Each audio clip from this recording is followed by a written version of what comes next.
सद्बुद्धि दो।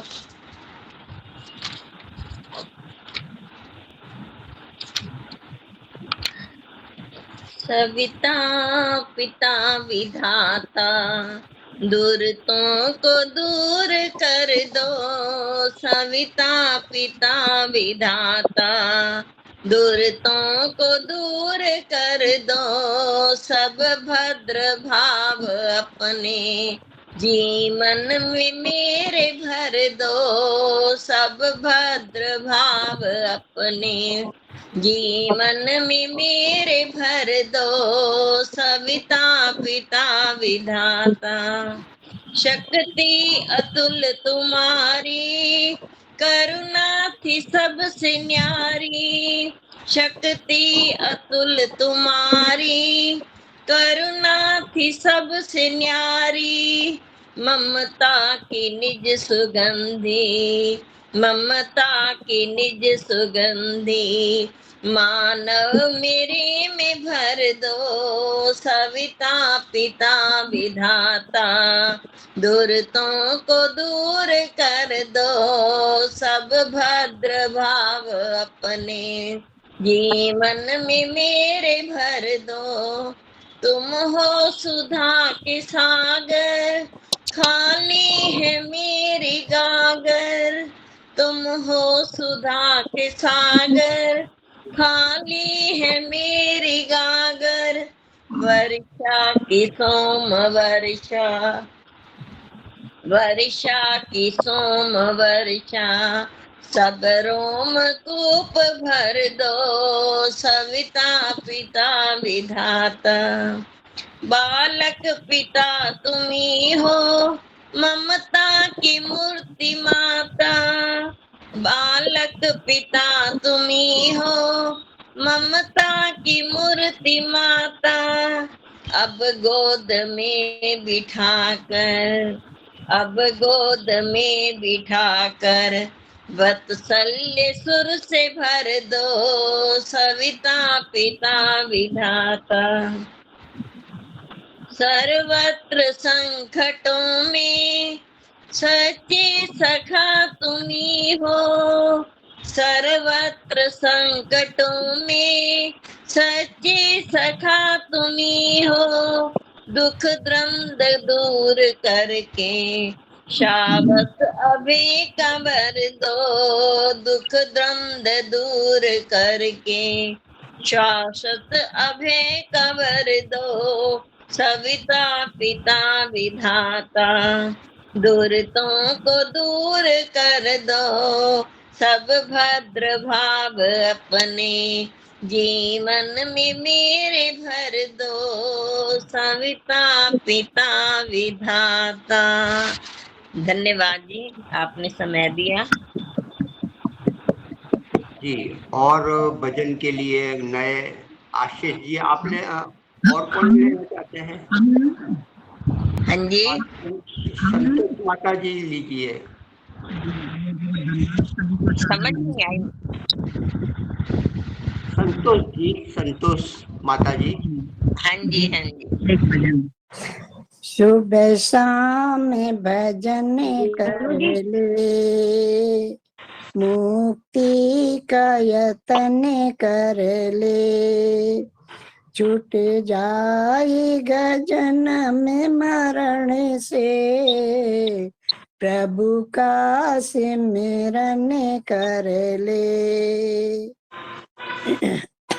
यही मानव का चोला, हर बार नहीं मिलता।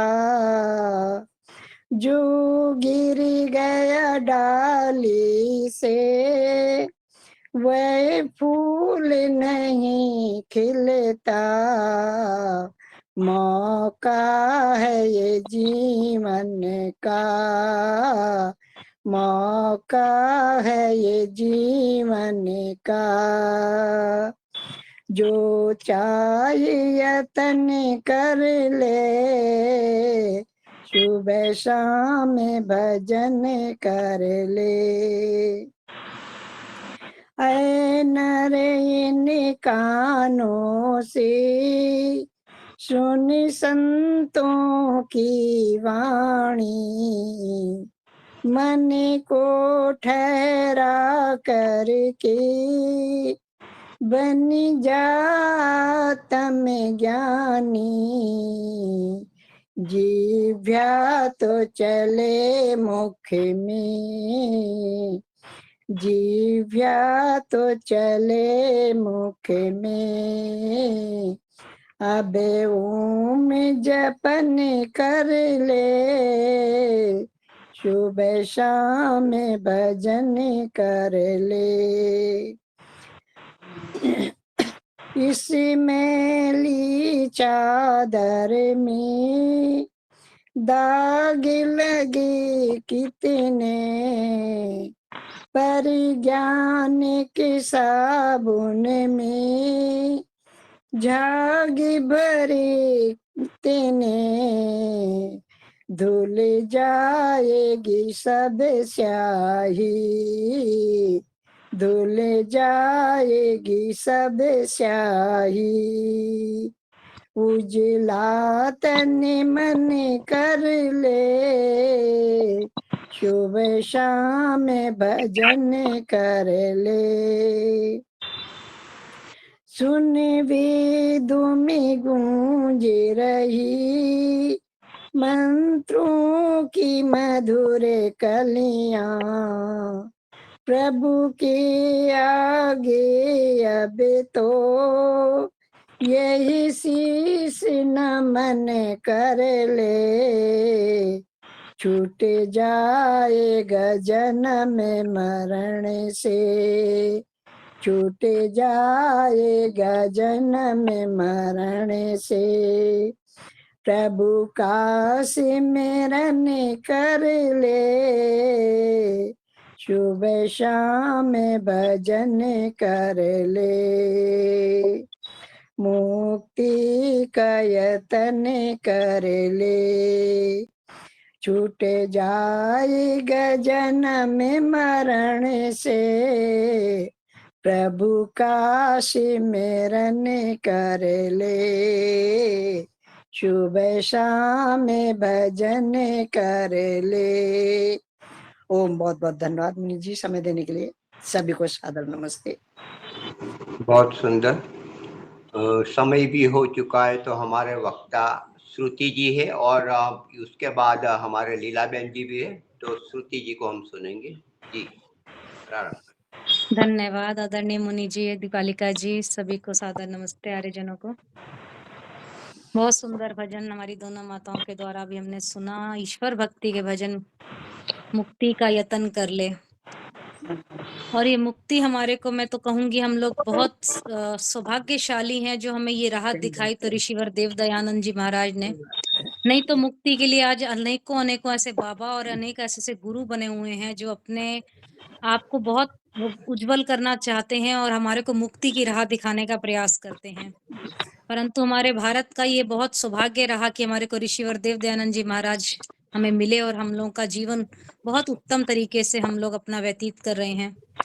तो मैं ऋषिवर देव दयानंद जी महाराज को शत प्रणाम करूंगी और उनको याद करते हुए थोड़े से विचार मुनि जी उनके विषय में रखना चाहती हूँ, क्योंकि बहुत सारे कार्यक्रम ऐसे होते हैं जहाँ पे कहा जाता है कि ऋषि दयानंद जी का भजन नहीं हुआ या ऋषि दयानंद जी के विषय में कुछ बोलो। तो मैं उनके विषय में ही कुछ पढ़ रही थी, तो आइए थोड़ा सा हम सुनने का प्रयास करेंगे कि भारत के भाग्योदय के उज्जवल प्रकाश रूप देवात्मा गुरुवर देव दयानंद जी, तुम्हें इस नश्वर शरीर को छोड़े हुए, संसार को छोड़े हुए 150 वर्ष हो चुके हैं। प्रतिवर्ष हम आपका जन्म दिवस, बोधोत्सव मनाते हैं, निर्माण आदि दिवस मनाते हैं और आर्य समाज आपको वाचिक रूप में स्मरण कर लेता है। सदियों के बाद भी हमारा इस धाराधाम का सौभाग्य जगा था जो आप जैसे पुण्यात्मा का आगमन हुआ। आप देवी गुणों से युक्त ज्योति पुंज के रूप में जगत में व्याप्त जो हमारी अविद्या है, पाखंड है, अंधविश्वास है, रूढ़ियां हैं, उनको अपने व्यक्तित्व से, अपने कृतित्व से हटाते चले गए, मिटाते चले गए। आप ब्रह्मनिष्ठ, तपोनिष्ठ, सत्यनिष्ठ आदि के साकार रूप थे। आप महर्षि थे। आप धीरता, वीरता, गंभीरता, सौम्यता के साकार रूप थे। आप दयालु थे, जगमगाती प्रतिमूर्ति थे संसार के लिए। आपके चुंबकीय व्यक्तित्व में राम जी की मर्यादा, कृष्ण जी की नीतित्मा, भीष्म पितामह जी का ब्रह्मचर्य, गौतम बुद्ध की करुणा और महावीर की अहिंसा और शंकर का पांडित्य का अपूर्ण माणिकांचन का संयोग था। हम जितना भी दयानंद जी महाराज के बारे में पढ़ें, जितना सुने, और अच्छा लगता है उनके विषय में पढ़कर, उनके विषय में बोलकर। आपको जितने भी विशेषणों से भूषित करूं, सब आपके महान व्यक्तित्व के समक्ष हल्के पड़ जाते हैं।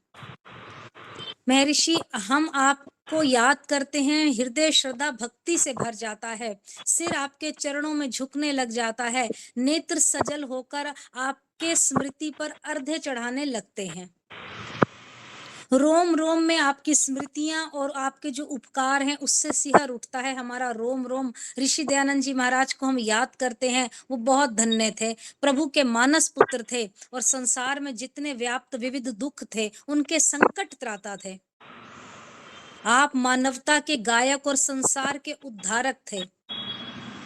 आप महान, इतिहास आपका प्रशंसनीय है। जितनी उनके हम पीछे की बात पढ़ें, जितने गुणों को हम पढ़ें वो प्रशंसा के योग्य हैं। आपके उपकार वंदनीय हैं, आपकी सेवाएं, आपका योगदान अर्चनीय है, आपका जीवन अनुकरणीय है। और आज हम क्या अनुकरण कर रहे हैं, आप देख रहे हैं, आए दिन नए नए गुरु को हम पकड़ के उनको अनुकरण कर रहे हैं। आपका त्याग, आपका बलिदान सप्रणीय है। आपने ना जाने कितने लोगों को जीवन दिया। आपने सुप्त भारतीय संस्कृति को, सभ्यता को, जीवन मूल्यों के प्रति लोगों के मन में जागृति उत्पन्न करी, लोगों के मन में एक जागरणा, जिसे कहते हैं लोग जाग उठे। आपने भारत के स्वर्णिम उज्जवलतम इतिहास के जो ये श्रेष्ठ पृष्ठ थे उनको संसार के सामने रख दिया। जो आपके संपर्क में आया वो आपने उसको अमूल्य हीरा बना दिया। ऋषिवर, आप क्या थे ये हमारा आज तक संसार ठीक से जान नहीं सका। देव ऋषिवर देव जी, आप इस संसार में देवदूत बन के आए। आप सत्य के शोधक रहे, सत्य के पुजारी रहे और सत्य पर ही शहीद हुए। आपकी विशेषता उल्लेखनीय रही। आपने जो सत्य का मार्ग जो हमें दिखाया, जो पाखंड आडंबर से, अवतार पीर पैगंबर से, संत मंत जो महाराज आदि हुए, उनको तर्कपूर्ण प्रमाणपूर्ण शास्त्रार्थ से परास्त कर दिया और सत्यमेव जयते के अमर वाक्य को जीवित रखा। आपका संकल्प था सत्यम वदिष्यामि, आप उससे कभी विचलित नहीं हुए। आपने सत्य के पालन और स्थापना के लिए ना जाने कितनी बार जहर पिया, पत्थर खाए, अपमान सहा, भूखे रहे, धक्के खाए, अंत में सत्य के लिए अपने जीवन को न्यौछावर कर दिया। सचमुच आप आजीवन विषमयी थे, विषपाई थे। जो आप विष पिया आपने, हंसकर जहर पीते रहे। संसार की दुर्गति, अज्ञानता, जड़ता पर रातों रात आपने आप आंसू बहाते रहे। आपका सारा जीवन प्रेरणा वाला रहा और आपकी प्रेरणा से ही आज हम आर्य समाज से जुड़े, आर्य जगत से जुड़े हैं और इसके प्रचार प्रसार का हम सब कार्य कर रहे हैं। तो ऋषिवर देव दयानंद जी महाराज की कृपा है जो हम आर्य समाज से जुड़े और इस राह पर चल रहे हैं और सबको चलाने का हम प्रयास कर रहे हैं। तो जितना उनका गुणगान हम करें उतना ही हमारे लिए कम है। उनके व्यक्तित्व के, उनके कृतित्व की, उनकी वीरता की, धीरता की बातों को जितना हम पढ़ें, जितना हम अपने जीवन में उतारें, उनकी तरह बनने का हम प्रयास करें। और आर्य समाज जो आपका लगाया हुआ बगीचा है, इस बगीचे को पल्लवित पुष्पित करने के लिए जो आपने अपार कष्ट उठाए हैं, खून पसीना सर्वस्व देकर आपने अपने भक्तों को, अनुयायियों को हरा भरा रखा, इसका मान सम्मान बनाए रखा। चिंतन, आदर्श, मान्यताएं सब देश विदेश सभी जगह आपने इसकी मान्यताएं फैलाई। आपने प्रचार प्रसार में खूब कार्य किया। आपने आर्य समाज के रूप में एक स्तंभ जो हमारे समक्ष स्थापित किया। जगत को, प्रत्येक दिशा को सत्य का प्रकाश आपने प्रदान करने का बहुत कार्य किया। इसका चिंतन मानवता को दिया, हर व्यक्ति तक ये बात उनकी पहुंचे, सत्य का संदेश पहुंचे। देश क्या विदेश में भी उनके कार्य बहुत प्रसारित हुए।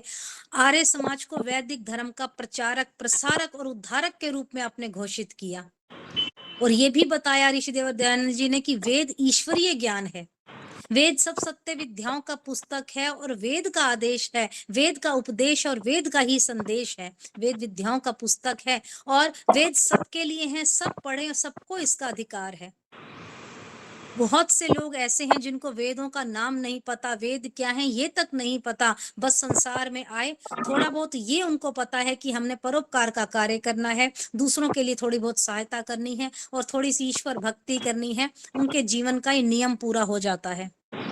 ईश्वर भक्ति के बहुत तरीके हैं, परंतु हर व्यक्ति अपने हिसाब से ईश्वर भक्ति कर रहा है और व्यक्ति कहाँ चिंतन कर रहा है, कहाँ विचारधारा व्यक्ति की है, किस प्रकार से उसका जीवन है, ये हर व्यक्ति का अपना अपना सोचना है। परंतु यदि हम अपने जीवन को ईश्वर के स्वरूप को, सत्य स्वरूप को पहचाने, वैदिक धर्म से जुड़े, तो हमारा जीवन बहुत उत्तम हो जाए। और सबसे मैं धन्यवाद करूंगी ऋषिवर दयानंद जी महाराज का, जो उन्होंने नारी जाति को पगड़ी पहनाने का कार्य किया, अर्थात नारियों का स्थान जो उन्होंने ऊंचा उठाया, नारी जाति को पढ़ने का अधिकार दिलाया, उनकी वकालत करी और पुनः उन्हें मातृशक्ति के रूप में प्रतिष्ठित किया उनका पद। नहीं तो माताओं को, नारियों को बिल्कुल पैरों की जूती समझा जाता था। आपने आर्य समाज के माध्यम से संसार को आत्मा, परमात्मा, धर्म, भक्ति, जीवन का सीधा सच्चा मार्ग दिखाया, सरल मार्ग आपने दिखाया। आपने इस चिंतन में अपनी व्यवहारिकता को, वैज्ञानिकता को, उपयोगिता को, तर्क बुद्धिता को, ये सब आपने प्रदान करी। और आज हम कहाँ तर्क लगाते हैं, किसी से हम ये अंधविश्वास और आस्था को लेकर यदि हम तर्क करते हैं तो बहुत सारी बातें निकल कर आती हैं। आज भी हमारे कई ऐसे हैं जो व्यक्ति, नर नारी ऐसे हैं जो आस्था और अंधविश्वास में फर्क भी नहीं समझते। जीवन का सच्चा सरल मार्ग है, वो तर्क शक्ति नहीं लगाते। जहाँ पे तर्क करना चाहिए, जहाँ प्रमाण चाहिए, वहां कोई ऐसी बात नहीं कर रहे। आर्य समाज को तो दूर दूर तक लोगों को, कईयों को नाम तक नहीं पता, यज्ञ क्या है कुछ उनको नहीं उससे मतलब। इस समग्र विशेषताओं और कल्याण जो योगदान है, जितनी हमारी विशेषताएं हैं, जितना कल्याण का कार्य हमारे आर्य समाज ने किया है और किसी संगठन ने ऐसा नहीं किया, और लोगों को कहना पड़ा जहां जहां आर्य समाज है वहां वहां जीवन है।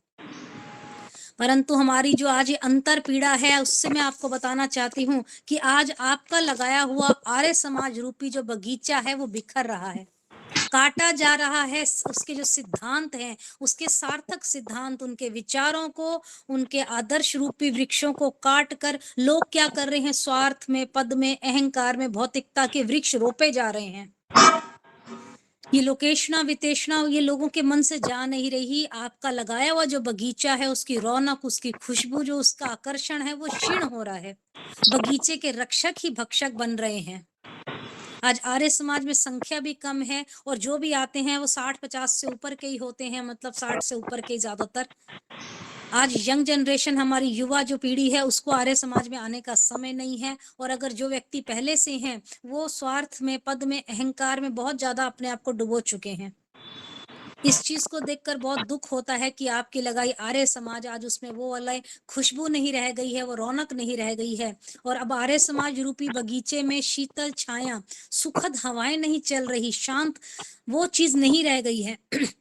चारों ओर अब हम देखेंगे स्वार्थ है, झगड़े हैं, और इन बातों की जो बिखराव चल रहा है, उसके क्या है, गर्म हवाएं चल रही हैं। सर्वत्र बिखराव चल रहा है, भटकाव चल रहा है, सब भी अपने स्वार्थ में लगे हुए हैं। दलगत जो कुसंगत राजनीति चल रही है, वो आग की तरह फैलती जा रही है। इसलिए आज हमारा आर्य समाज शरीर से चाहे चौड़ा लंबा नजर हमें आता है, परंतु आत्मा से, विचार से, रचनात्मक कार्यों से बहुत सिकुड़ता चला जा रहा है। और ये हम सब के लिए विचारणीय है, हम सब के लिए सोचने वाली बात है, चिंतन का ये विषय है। आज हमारा आर्य समाज अपने सत्य स्वरूप से, पहचान से, विश्वसनीयता से, ये इन बातों में भटक रहा है। इसके चारित्रिक, इसके साख की, इसकी गरिमा की जो एक विश्वास बना हुआ था, वो विशेषताएं जो होनी चाहिए थी, जो एक मंदिर में व्यक्तियों में आकर्षण विशेषताएं होती है ना, जो होनी चाहिए थी, वो सब लुप्त हो रही हैं। आज क्या है, मंदिर में जलसे के लिए, उपस्थिति के लिए लोग तरस रहे हैं। बहुत कम संख्या है, आप सब जानते हैं, आर्य समाज रविवार आप जाते होंगे, संख्या कम है, जलसे कम हो रहे हैं, लोग नहीं हैं, कार्यक्रम कम हो रहे हैं, संस्थाएं सूनी पड़ी हैं, कुछ संस्थाएं खो गई हैं, कुछ सो गई हैं, कुछ रो रही हैं।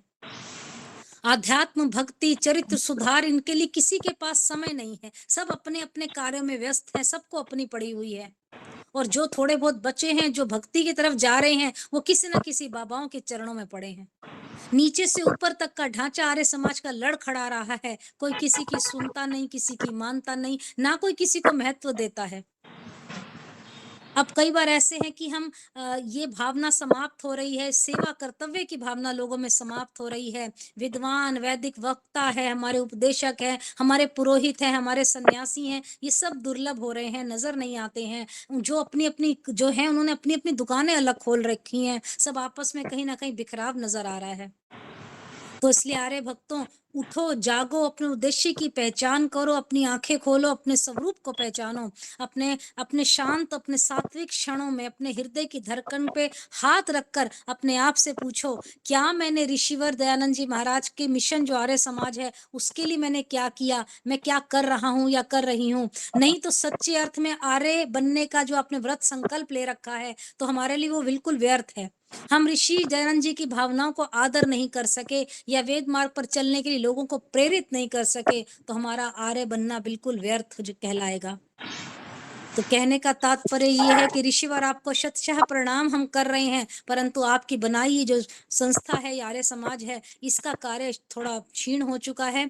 इस कार्य में सभी बढ़ चढ़कर हम अपने सहयोग करें, अधिक से अधिक संख्या में जाएं, अपने भक्ति में सुधार करें, अपनी पहचान, अपनी विश्वसनीयता, अपनी गरिमा को बनाकर रखें, अपनी संस्कृति, अपने स्वरूप को जागरूक करने का हम प्रयास करें और इस संस्था को लुप्त ना होने दें, जिसने सभी पाखंडों को, अंधविश्वासों को दूर किया है। जो ऋषिवर का लगाया बगीचा है, इस बगीचे को सूखने ना दें। ऋषिवर जी ने बहुत कार्य किए हैं, तो हम इन कार्यों से अपने आप को दूर ना करते हुए हम भी इस कार्य में लगातार अपने जीवन न्यौछावर करने का प्रयास करें। आइए, जो दयानंद जी ने मार्ग दिखाया उस मार्ग पर हम चलें और अपने आने वाली पीढ़ियों को उस मार्ग पर लेकर जाएं। अधिक से अधिक यज्ञ कार्य करें, वेदों की जो हम लोग मंत्र पाठ करते हैं, वेद मंत्रों से लोगों को जागरूक करें, इन संस्था से जोड़ने का हम प्रयास करें। कहने को सरल सा है, परंतु आपका थोड़ा थोड़ा प्रयास ही हम सबको आगे ले जा सकता है, इस संगठन को बढ़ा सकता है और व्यक्तियों को आपस में जोड़ सकता है, लोगों का अंधविश्वास दूर कर सकते हैं। मैं आपको बता रही थी, एक दो लोग ऐसे हैं जो नहीं पता, जिनको वेदों के बारे में नहीं पता, जिनको क्या है आर्य समाज का, और लोगों को तो ये नहीं पता कि इस धरती को ईश्वर ने बनाया, इस मतलब पूरी सृष्टि को। लोग एक दो व्यक्ति ऐसे मिले, उन्होंने कहा जी हम तो शिव जी को पूजते हैं, शिव महाराज। मैंने पूछा क्यों भाई? मैं तो शिव जी को मानता हूँ, उन्होंने दुनिया बनाई है, उनके सिर से ही गंगा निकलती है। मैंने कहा और क्या कार्य किए शिव जी ने?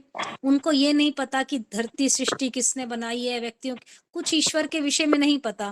केवल जो पीछे से उनके आस्था चली आ रही है, जो सुना है, जो अविद्या उनके जीवन में है, उनको हम दूर करने का प्रयास करें, उनको समझाएं थोड़ा सा समय निकाल कर। ईश्वर ने सारी दुनिया को बनाया, सारी सृष्टि को व्याप्त कण कण में है वो, इस प्रकार की बातों से हम उनको समझाएं और जो दयानंद जी महाराज का सपना था उसको हम पूरा करें। तो ये दो पंक्तियां कहकर मैं अपनी वाणी को विराम दूं। आगे आदरणीय माता जी लीला माता जी के विचारों को सुनेंगे। बहुत सरल सुंदर विचार वो रखती हैं। आइए। ऋषिवर ने सही रास्ता तलाश किया है, ऋषिवर ने सही रास्ता तलाश किया है, वेदों के सत्य अर्थ का, हाँ, वेदों के सत्य अर्थ का प्रकाश किया है, ऋषिवर ने सही रास्ता तलाश किया है, ऋषिवर ने सही रास्ता तलाश किया है। ब्रह्मा से लेके जैमिनी ऋषियों की राह पर, ब्रह्मा से लेके जैमिनी ऋषियों की राह पर वैदिक विचारवाद का विकास किया है, वैदिक विचारवाद का विकास किया है, वेदों के सत्य अर्थ का, हाँ, वेदों के सत्य अर्थ का प्रकाश किया है, ऋषिवर ने सही रास्ता तलाश किया है, ऋषिवर ने सही रास्ता तलाश किया है। ऐसे भी लोग हैं यहाँ निज स्वार्थ के लिए, ऐसे भी लोग हैं यहाँ निज स्वार्थ के लिए, वेदार्थ का अनर्थ कर विनाश किया है, वेदार्थ का अनर्थ कर विनाश किया है। वेदों के सत्य अर्थ का, हाँ, वेदों के सत्य अर्थ का प्रकाश किया है। ऋषिवर ने सही रास्ता तलाश किया है। कितनों ने पश्चिमी विलासिता में डूब कर, कितनों ने पश्चिमी विलासिता में डूब कर भारत की सभ्यता का सर्वनाश किया है, भारत की सभ्यता का सर्वनाश किया है। वेदों के सत्य अर्थ का, हाँ, वेदों के सत्य अर्थ का प्रकाश किया है। ऋषिवर ने सही रास्ता तलाश किया है। दुनिया की छल कपट कपोत कल्पनाओं का, दुनिया की छल कपट कपोत कल्पनाओं का डंका बजा बजा के पर्दाफाश किया है, डंका बजा बजा के पर्दाफाश किया है। वेदों के सत्य अर्थ का, हाँ, वेदों के सत्य अर्थ का प्रकाश किया है। ऋषिवर ने सही रास्ता तलाश किया है, ऋषिवर ने सही रास्ता तलाश किया है, ऋषिवर ने सही रास्ता तलाश किया है। धन्यवाद आप सभी का। जी आपका बहुत बहुत धन्यवाद। बहुत अच्छा बेटा, बहुत अच्छा, बहुत आगे बढ़ो। बहुत ही सुंदर वक्तव्य रहा। जितना गुणगान गुण कीर्तन महर्षि दयानंद का करे, उनके उपकार अगिनत है, असंख्य है। और जो बगीचा बनाया था लहलहाता हुआ, कितनी आशा से उमंग से, और आज क्या हो रहा है। किसी को हम बुलाना चाहे आर्य समाज में तो हम सोचते हैं कि बुलाएंगे तो हमारी बेइज्जती न हो, जो चार ही आदमी हो यज्ञ में बैठने वालों, ये स्थिति है। बड़े बड़े गुरुकुल हमारे सुपा, हमारे गुजरात में सुपा है, बड़ौदा में भी है, वो सब खंडेर से है, बिल्कुल कुछ नहीं है। और इमारतें बड़े बड़े हो गए। उसको हमारे श्रद्धानंद जी ने, महर्षि ने जो जो बनाए हुए थे वो बिल्कुल मृत पाए, मर चुके हैं। तो वास्तव में अत्यंत दुखद स्थिति होती है कि क्या करें, क्या कर सकते, हम मिलकर भी कुछ नहीं कर रहे। एक सारे विद्वान मिलकर भी एक दयानंद नहीं बन सकते। वैसे युग प्रवर्तक महर्षि दयानंद थे। तो अभी हम लीलाबेन जी को सुनेंगे। जी लीलाबेन। गायत्री मंत्र से हम ईश्वर की स्तुति प्रार्थना उपासना करेंगे। ओम भूर्भुवस्सुः तत्सवितुर्वरेण्यं भर्गो देवस्य धीमहि धियो यो न प्रचोदयात्। सबका रक्षक, जगत के सब जीवों का आधार, जो प्राणों से भी प्रिय और स्वयंभू है, जिसके संसर्ग से संसार के सारे प्राणी सभी क्लेश और दुखों से मुक्त हो जाते हैं, जो नानाविध जगत में सर्वत्र व्यापक होकर सबका पालन और पोषण करता है, सकल जगत का उत्पादक, सब ऐश्वर्यों का दाता, जिसकी प्राप्ति में सभी की सब आशाएं एवं अभिलाषाओं की पूर्ति है, उस पवित्र परमात्मा के पवित्र तेज को हम अपने हृदय में धारण करते हैं।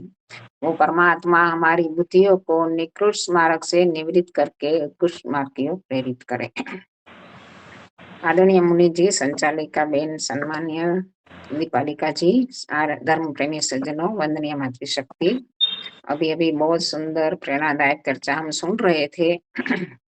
वास्तव में आर्य समाज की परिस्थिति सोचनीय तो जरूर है, लेकिन हमें हताश निराश नहीं होना है, अपना प्रयास जारी रखना है। महर्षि दयानंद जी ने भी कहा था ना कि मेरे जैसे एक नहीं अनेक उपदेशक चाहिए। हमें अपनी योग्यताओं को बढ़ाता जाना है। और जैसे भी कहा गया ने कि दुर्जन तब अपना काम कर पाता है जब सज्जन निष्क्रिय बन जाता है। तो सज्जनों की निष्क्रियता भी इतनी ही जिम्मेदार है। हमारी निष्क्रियता के कारण आज अज्ञान अज्ञान अविद्या भी बढ़ रही है, क्योंकि हर एक शहर में, हर एक घर में लोग, हर एक सोसाइटी में चाहिए, क्योंकि हमारे गिने चुने उपदेशकों से कोई काम नहीं चलने वाला। हमें बहुत सारा काम करना पड़ेगा। जितना रोग बढ़ा है उतना ही ज्यादा मरीज की दवाई की जरूरत होती है। महर्षि दयानंद जी ने कहा था नहीं कि वो अशक्य नहीं है, लेकिन जितना बढ़ा है इतना काम हमें करना पड़ेगा। तो हमें एक आशा के साथ, विश्वास के साथ आगे बढ़ते जाएं। होगा, सत्य का प्रचार होगा, अवश्य होगा, क्योंकि दिन प्रतिदिन हम देखते भी हैं कि शिविरों के माध्यम से, ऐसे व्याख्यानों के माध्यम से लोगों में बहुत सारा संदेश पहुंचा भी है आज। तो वो पहुंचेगा, अवश्य पहुंचेगा। वो आत्मविश्वास के साथ हमें आगे बढ़ेंगे। और गत सत्संग में मैंने कुछ विशेष भक्ति महर्षि दयानंद की बात कही, तो मुझे भी महर्षि दयानंद के विषय में कुछ कहने के मन करता है कि मैंने विशेष भक्ति की बात कही थी। इसमें बताया था कि हम हर एक कार्य में ईश्वर को प्राधान्यता दें, क्योंकि धन में, पद में, शक्ति में, ज्ञान में ईश्वर से कोई बड़ा नहीं है। और ईश्वर जितना उपकार हमारा करता है इतना कोई अन्य कर ही नहीं सकता। तो हमें ईश्वर से प्रधानता देनी चाहिए। महर्षि दयानंद जी ने अपने जीवन में किस प्रकार ईश्वर को प्राधान्य दिया था। तो कई लोग कहते हैं, दूसरे संप्रदाय वाले, कि महर्षि दयानंद जी की विद्वता को देखकर बहुत लोग प्रभावित होते थे उनके समय में। उनकी विद्वता को देखकर बड़े बड़े पंडित भी प्रभावित होते थे, चाहे वो मन से उनका स्वीकार करे या ना करे, लेकिन अंदर से तो प्रभावित होते ही थे। और उनकी विद्वता के सामने लुहा लेना किसी की भी शक्ति नहीं थी। इसलिए तो शास्त्रार्थों में वो सदियों से गढ़े हुए घड़ों को अपनी एक ही हुंकार में ध्वंस कर देते थे। तो महर्षि दयानंद की विद्वता का तो सब प्रशंसा करते थे, लेकिन जब मूर्ति पूजा का खंडन की बात आती थी तो सब हताश, निराश, उदास हो जाते थे और महर्षि दयानंद को घृणा करने लग जाते थे। तो लोगों का कहना था कि महर्षि दयानंद ने बहुत बड़ी भूल की है। कौन सी भूल? कि मूर्ति पूजा का खंडन किया। वो जो मूर्ति पूजा का खंडन वो नहीं करते तो बहुत सारे लोग उनके साथ मिल जाते। और एक बात तो ये भी आई थी कि जहां एक लिंग की महादेव की गद्दी थी, वहां लाखों की आई थी हर रोज की, और अनेकों लोग उसमें आस्थावान थे। शर्त केवल मात्र एक ही थी कि मूर्ति पूजा को आप माने या ना माने, लेकिन उसका खंडन ना करो। आप ना माने इसमें कोई बात नहीं, ऐतराज नहीं है, लेकिन आप मूर्ति पूजा का खंडन ना करो। तो यदि लोग कहते हैं कि महर्षि दयानंद ने इस बात को स्वीकार कर लिया होता तो अनेकों लोग उनके साथ जुड़ गए होते। और उस समय गुलामी का समय था, तो गुलामी के समय में अनेक लोग उनके साथ जुड़ गए होते और एक साथ मिलकर हम देश को स्वतंत्र कराने के कार्य में लग गए होते। और महर्षि दयानंद पर यह भी बात बताई जाती है कि महर्षि दयानंद ने यदि मूर्ति पूजा का खंडन ना किया होता तो लोग उनके साथ लाखों की आए, पैसे की कोई कमी नहीं रहती, और वेद भाष्य आदि करने का जितना भी उनका जो खर्चा था वो उसमें सोचना ही नहीं पड़ता। लेकिन महर्षि दयानंद ने ऐसा नहीं किया। क्यों? क्योंकि वो ईश्वर को मानने वाले थे, ईश्वर को प्रधानता देने वाले थे। और ईश्वर, उन्होंने यहाँ तक कह दिया था कि मुझे वेदों में से कोई भी एक मंत्र भी मूर्ति पूजा का समर्थन करने वाला बताओ तो मैं आज मूर्ति पूजा खंडन करना छोड़ने के लिए तैयार हूं। और वो वेदों पर उनकी इतनी आस्था थी, क्योंकि वो सत्य में आस्था थी, ईश्वर में आस्था थी, और ईश्वर को ही प्राधान्य मानते थे, क्योंकि सत्य में वो ईश्वर ही। तो यदि महर्षि दयानंद ने मूर्ति पूजा का समर्थन किया होता तो वो सत्य की स्थापना कर पाते क्या? क्या अज्ञान अविद्या को दूर कर पाते? क्योंकि महर्षि दयानंद का कहना था कि कोई भी अज्ञान अविद्या पाखंड पनपा है समाज में तो उसका मूल ही मूर्ति पूजा है। लोग बकरे की बलि चढ़ाते हैं, मुर्गे की बलि चढ़ाते हैं, ऐसी हत्या करते हैं मंदिरों में, वो घृणित कार्य है। उसको अपना मानो, उसका समर्थन ना करो, लेकिन राम और कृष्ण आदि की मूर्तियां रखकर उनको पूजते भक्ति भाव से, तो इसमें क्या हरकत है?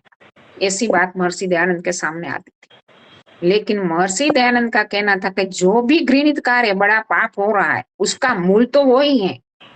यदि मूल को नष्ट नहीं किया गया तो पत्तों पर पानी छिड़कने से कोई फायदा नहीं। तो मूल को ही दूर करना था। अज्ञान, अविद्या, अंधकार को दूर करने की जड़ ही मूर्ति पूजा थी।